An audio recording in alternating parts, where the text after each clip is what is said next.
Hey everyone. Something that's not talked about is the way that you feel about yourself. When I was very sick, with the multiple sclerosis, the bipolar, all this stuff, there was really no questions asked like, how are you treating yourself? Usually like, how are you feeling?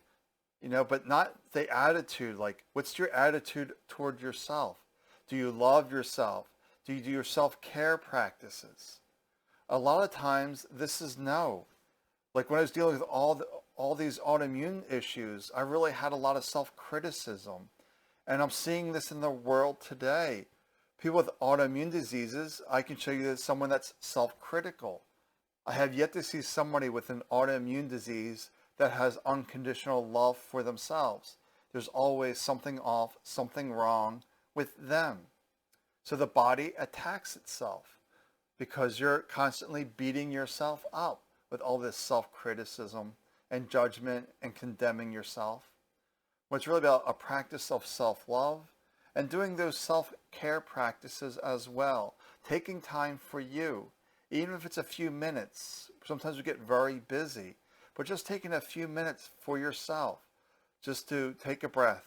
Even if for a minute, just take a breath, sit, relax, and just focus on being here in this moment. Where are your feet? Where are your hands?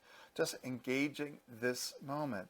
That we really overcomplicate things. We want to keep it very simple.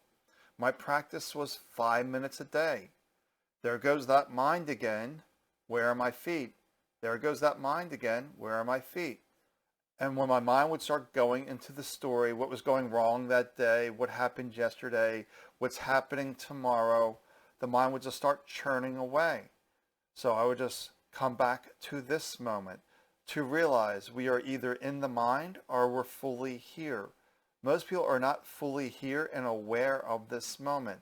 Like, are you aware that you're sitting right now, that your feet are on the floor, that you're listening? Or are you caught up in the words, the story, that voice in the head? And are you taking that voice in the head as your truth? Especially if you're self-critical. And that's going to create a poisonous inner environment, making you more susceptible to autoimmune diseases. Or if you're really stressed out, overwhelmed with life, this will be reflected as well. And this is where self-care practices help, like learning to take time for you, to let go of all this garbage, all this mental interference, the head trash.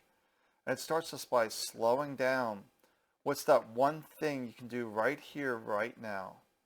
That's it, that one thing. Because the mind can't multitask. That's a myth. The mind's very good at switching tasks very quickly, but it can't do two things at once. And people that don't believe this, I say, on your dominant side, write your name and address. On the other, read a book. You can't do both at the same time. You can't write your name and read a book at the same time. It doesn't work.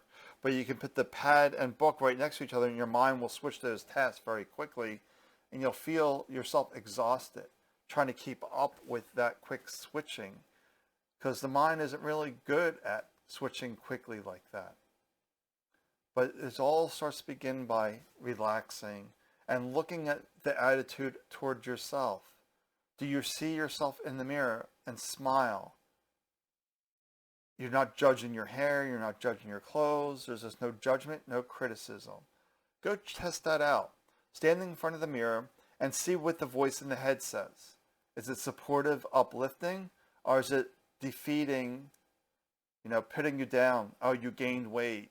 Your hair doesn't look right. Where'd you find those clothes?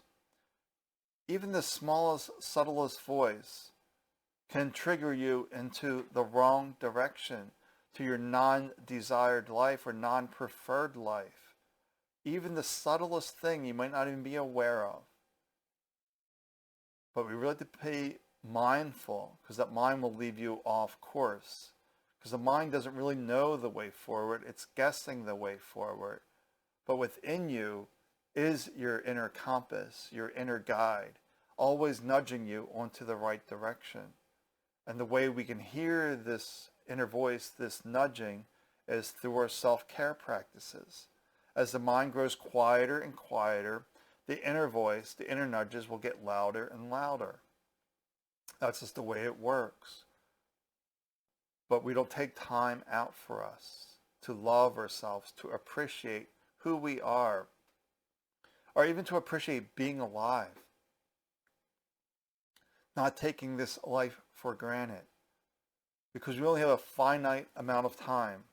We don't know if our time's up tonight, tomorrow, or 20 or 30 years down the road. We have no idea, because life has all these moving pieces.